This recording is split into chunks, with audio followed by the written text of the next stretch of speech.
अस्सलाम वालेकुम व्यूवर्स, असद भरोई व्लॉग्स के साथ मैं हूं असद भरोई। एक बार फिर एक नई वीडियो के साथ आपकी खिदमत में हाजिर हूं। फ्रेंड्स, मेरे पीछे है ये बुली बुल्टेर पपीज़ और उनकी मदर। ये फ़ीमेल मैंने 21 मई को मेट कराई थी, जिसकी अपडेट मैंने अपने ही चैनल पर दी थी। आप वीडियो में देख सकते होंगे, साइड पे मैंने छोटी सी वीडियो भी इनकी मेटिंग की रखी है।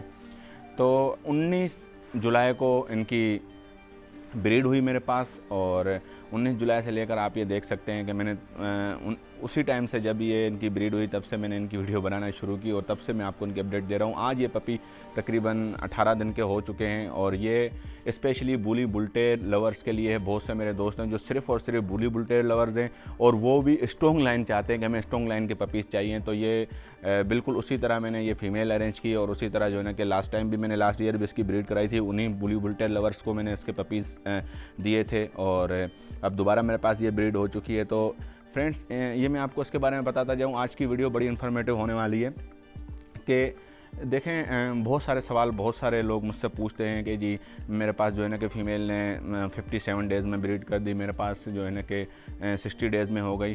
तो मैं ये बताता जाऊं कि देखें, अगर मेरे पास ये 21 मई को मेट हुई है और 21 मई के बाद इसने 19 जुलाई को ब्रीड कर दिया, तो इस हिसाब से मैं कैलकुलेशन करूँगा तो ये 60 दिन पूरे बनते हैं।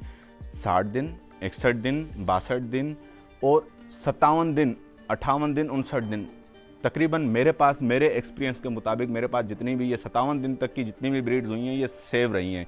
तो ये सेव होते हैं लिटर, और इसी तरह मेरे पास कभी एक दिन आगे कभी एक दिन पीछे हो जाता है, तो इस तरह ब्रीड होती है। उसके बाद अभी ये 18 दिन के हो चुके हैं, तो इनको मैं इनकी एज के हिसाब से डिवर्म करूँगा। डिवर्मिंग के बाद इनको जो है ना कि वैक्सीन का फर्स्ट शॉट लगाकर, इनकी जब उम्र होगी वैक्सीन की तब इनको फर्स्ट शॉट लगाकर, और इनको मैं इनके जो नए घर हैं वहाँ पर इनको ड्रॉप करूँगा, जिनके पास जाएंगे, जहाँ इनको मज़ीद जो है अपनी ज़िंदगी और गुजारनी है। देखें, जब आपके पास लिटर होता है तो आपको सबसे पहले एक चीज़ की केयर करनी होती है। हमेशा मैंने बताया है कि अगर लिटर बड़ा होता है तो इसमें कुछ पपीज़ कमज़ोर आते हैं और कुछ पपीज़ सेहतमंद होते हैं। जब सेहतमंद पपीज़ जो होते हैं वो तकरीबन फीड खुद कर लेते हैं, और जो कमज़ोर पपी होते हैं जब वो फीड कर रहे होते हैं तो सेहतमंद पपीज़ आकर उनको हटाकर उनके भी हिस्से की जो है ना कि फ़ीड खुद ले लेते हैं, मदर फीड जो होती है। तो होता यह है कि जब आपके पास ब्रीड होती है तो ब्रीड होने के 3 दिन तक जो कमज़ोर पपीज़ हैं, 3 से 4 दिन तक वो रिस्क में होते हैं। तो किया क्या जाता है कि जो कमज़ोर पपी हैं पहले उनको फीड कराई जाती है, उनका तकरीबन पेट भर जाए, तो उसके बाद ये दूसरे पपी जो सेहतमंद होते हैं वो छोड़े जाते हैं ताकि वो फीड कर लें। इसी तरह आप अपने पपीज़ सेव कर सकते हैं।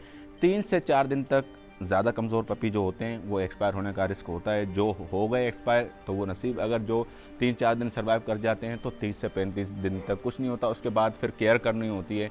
अगर आप केयर नहीं करेंगे, क्योंकि देखें 20-25 दिन तक तो मदर सफाई रखती है बच्चों की और गंदगी नहीं होने देती।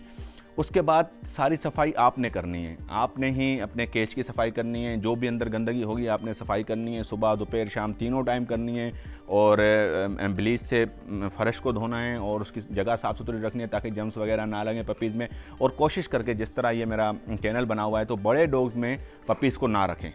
आप जब ये 25-30 दिन के हो जाते हैं तो उनको किसी अलग जगह पर शिफ्ट कर दें, और वो साफ़ सुथरी जगह होनी चाहिए। अगर वहाँ पर आप सफाई नहीं करेंगे, 2 दिन 3 दिन वहाँ गंदगी होती रहेगी, तो वहाँ वायरसेस, बीमारियाँ, पार्वो वगैरह ये आने का ख़तरा होता है। तो उसके बाद फिर जैसे ही 45 डेज़ के होते हैं तो उसके बाद वैक्सीनेशन वगैरह करनी चाहिए, और वैक्सीन के बाद भी सफाई का खास ख्याल रखना चाहिए। अगर गंदगी होगी तो वैक्सीन के बाद भी कोई गारंटी नहीं है कि वायरस नहीं आएगा। तो इस तरह इनकी केयर की जाती है। अब दूसरी बात पे आ जाता हूँ मैं, कि आप ये सोच रहे होंगे कि मैंने अंदर केज क्यों रखा हुआ, और जब मदर है तो मैंने अलग से एक केज में क्यों पपी बंद किए हुए हैं। फ्रेंड देखें, यहाँ पर मसला ये है कि जो बड़े साइज़ के डॉग्स होते हैं, बुली हो गए, बुली बुल्टेर हो गए, या मास्टिफ टाइप के डॉग्स हो गए, अगर इनका लिटर साइज़ बड़ा हो तो होता यह है कि ज़्यादातर जो है ना कि ये बच्चों के ऊपर बैठ जाते हैं, और बच्चे छोटे होते हैं तो वो एक्सपायर हो जाते हैं इनके वज़न से। केयर करनी पड़ती है, खुद देखना पड़ता है। तो मैंने केज में यूँ रखा हुआ है कि मैं इनको घंटे घंटे के हिसाब से माँ के पास छोड़ता हूँ। फीड करें या ना करें घंटे में, लेकिन माँ इनकी सफाई करती है, इनको प्यार करती है, तो मैं घंटे घंटे के हिसाब से निकाल के इनके पास 10-15 मिनट 20 मिनट छोड़ देता हूँ। और मैंने ये 24 घंटों में 3 शिफ्टें बनाई हुई हैं। 3 लोगों की ड्यूटियाँ लगी हुई हैं, 8-8 घंटे की यहाँ पर ड्यूटी है लोगों की। तो 8-8 घंटे एक शिफ्ट बैठती है यहाँ पर, और उसके बाद 1-1 घंटे के बाद इनको माँ के पास छोड़ दिया जाता है। पहला हफ्ता हमने इसी तरह किया, उसके बाद 1.5 घंटे का गैप दे दिया। अब तो ये ठीक ठाक हो चुके हैं। मैं केयर तो करता हूँ लेकिन अब इस वक्त अगर मैं माँ के साथ भी 24 घंटे छोड़ दूँ तो कोई इशू नहीं है। तो इस तरह इनकी केयर की जाती है। ज़्यादातर लोग मुझे बोलते हैं कि लिटर तो हमारा बहुत बड़ा हुआ था, 10 पपीज़ का हुआ था, 8 पपीज़ का, लेकिन यार सर्वाइव 4 ही कर पाए। वजह यही होती है कि उनको केयर नहीं मिलती। या तो वो कमज़ोर होते हैं, सेहतमंद पपीज़ उनकी फीड कर जाते हैं और वो मज़ीद और कमज़ोर होने के बाद फीड नहीं ले पाते, कमज़ोर होकर वो 2 से 3 दिन में एक्सपायर हो जाते हैं। दूसरा ये होता है कि अगर चलो किसी तरीके से फीड ले लेते हैं, सारे बराबर के होते हैं, सेहतमंद होते हैं, सब अपनी मर्ज़ी की फीड लेते हैं, तो वो फिर दबने से एक्सपायर होते हैं। तो ये सारी वजूहत होती है। इस तरह अगर केयर करेंगे, आप देख सकते हैं कि 8 पपीज़ का लिटर है और सेव है। अगर आप इस तरह केयर करेंगे तो बिल्कुल आपके पपीज़ सेव रहेंगे। ये पपी अभी 18 दिन के हैं। अब जैसे ही ये 22-25 दिन 26 दिन की उम्र में आएंगे तो आस्ते आस्ते ये फीड पे लगेंगे। अब होता ये है कि बाज़ औक़ात लोग इनको मीट देना शुरू कर देते हैं, चिकन देना शुरू कर लेते हैं, चावल देना शुरू कर देते हैं। लेकिन पपीज़ को मैं ये मशवरा दूंगा आपको कि किसी भी घर के खाने पे फ़िलहाल ना लगाएं। आप अगर लगा सकते हैं तो सेरेलैक पे लगा लें, लेकिन उससे भी ज़्यादा बेहतर है कि आप इनको जो है डॉग फूड पे लगाएं। हर ब्रांड का स्टार्टर आता है। जैसे ये शुरुआत में फीड पे आने लगते हैं तो आप डॉग फूड पे रखें और तकरीबन 4 से 5 महीने तक पपी को डॉग फूड पर तैयार करें, उससे अच्छा तैयार होगा।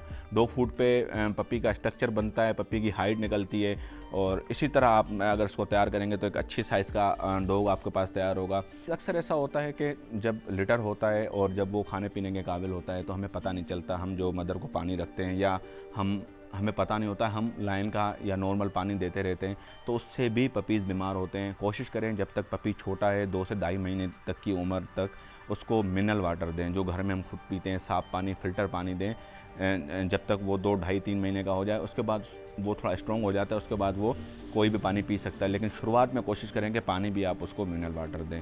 वैक्सीनेशन का सबसे ज़्यादा ख्याल रखना है। बहुत से लोग वैक्सीन नहीं करवाते, तो वैक्सीन का ख्याल रखें। मैं अपने पास से फर्स्ट शॉट वैक्सीन का करवा के दे देता हूं, तो उसके बाद मैं डेट देता हूं कि इस डेट पे आप नेक्स्ट करवा लिया करें। उसके बाद फिर मज़ीद शेड्यूल तो आपको जो वेट होता है वो बताता रहता है कि अब इस तरह होगा। तो इस तरह वैक्सीन वगैरह का ख्याल रखा करें। ज़रूरी नहीं है कि एक ही ब्रांड की आप वैक्सीन लगाएं। मैं अगर बायोकेन लगा रहा हूं तो आप भी वही लगवाएं। आप अपने हिसाब से देखें, अपने वेट से देखें, जो सहूलत हो, वैक्सीनेशन सारी अच्छी होती हैं, तो आप उस हिसाब से इसको वैक्सीन वगैरह करवाएं।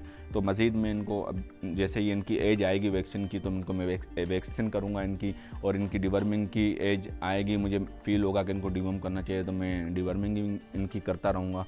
ये थी आज की वीडियो। उम्मीद करता हूँ वीडियो आपको पसंद आई होगी। तो वीडियो को लाइक करें, शेयर करें और चैनल को सब्सक्राइब करें, साथ साथ बेल आइकन दबाएं ताकि आने वाली हर वीडियो आप तक आती रहे।